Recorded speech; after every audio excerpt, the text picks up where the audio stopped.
વિકાસ સંકલ્પ સભા દ્વારા બોડેલીમાં નાયબ મુખ્યમંત્રી હર્ષ સંઘવીએ સ્થાનિક ચૂંટણીના પ્રચારનો કર્યો પ્રારંભ। જય હિન્દ, હું છું સંજય સિંહ રાણા, ટીમ જાગૃત સાથે। છોટાઉદેપુર જિલ્લામાં સ્થાનિક સ્વરાજ્યની ચૂંટણી લઈને રાજકીય માહોલ હવે ચરમસીમા પર પહોંચ્યો છે। વિવિધ રાજકીય પક્ષો દ્વારા પ્રચાર માટે જોરશોરથી તૈયારીઓ ચાલી રહી છે। આ દરમિયાન બોડેલી ખાતે યોજાયેલી ભારતીય જનતા પાર્ટીની વિકાસ સંકલ્પ સભાની ભારતીય જનતા પાર્ટીની વિકાસ સંકલ્પ સભામાં નાયબ મુખ્યમંત્રી હર્ષ સંઘવીએ ઉપસ્થિત રહી ચૂંટણી પ્રચારનો શુભારંભ કર્યો છે।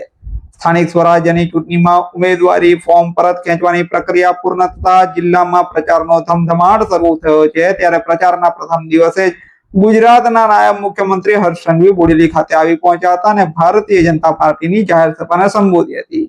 બોડેલી નગરપાલિકાની ચૂંટણીમાં ભારતીય જનતા પાર્ટીના 6 ઉમેદવારો બિનહરીફ જાહેર થતા તમામ ઉમેદવારોને નાયબ મુખ્યમંત્રી હર્ષ સંઘવીએ સ્ટેજ ઉપરથી શુભેચ્છાઓ પાઠવી હતી। બોડેલી ખાતે ભારતીય જનતા પાર્ટીના કાર્યાલય પાસે યોજાયેલી આ સભામાં મોટી સંખ્યામાં કાર્યકરો, હોદ્દેદારો અને જનમેદની ઉપસ્થિત રહી હતી। જિલ્લા પંચાયતની 32 બેઠકો તેમજ 7 તાલુકા પંચાયતની કુલ 150 બેઠકો પર વિજય મેળવવા માટે ભારતીય જનતા પાર્ટી દ્વારા વ્યાપક પ્રચાર અભિયાન હાથ ધરાયું છે। જિલ્લા ભાજપના નેતાઓ, ધારાસભ્યો અને કાર્યકરો સંપૂર્ણ તાકાત સાથે મેદાનમાં ઉતર્યા છે। સાથે જ જિલ્લામાં ભાજપની ઊભી થયેલી જૂથબંધીને કાબૂમાં લેવા માટે મુખ્યમંત્રી ખુદ સક્રિય બન્યા હોવાની ચર્ચા પણ તેજ બની છે। કાળઝાળ ગરમી હોવા છતાં મોટી સંખ્યામાં ભારતીય જનતા પાર્ટીના સમર્થકો અને કાર્યકરો ઉપસ્થિત રહ્યા હતા। આ પ્રસંગે હર્ષ સંઘવીએ જણાવ્યું હતું કે આટલી ભારે ગરમીમાં પણ મોટી સંખ્યામાં હાજરી આપનાર તમામ કાર્યકરોને હું હાથ જોડીને નમન કરું છું અને તેમનો આભાર વ્યક્ત કરું છું। તેમણે વધુમાં જણાવ્યું હતું કે આદિવાસી સમાજને ભ્રમિત કરવા માટે અનેક પાર્ટીઓ મેદાનમાં ઉતરી છે અને આવા તત્વોથી સાવચેત રહેવાની જરૂર છે।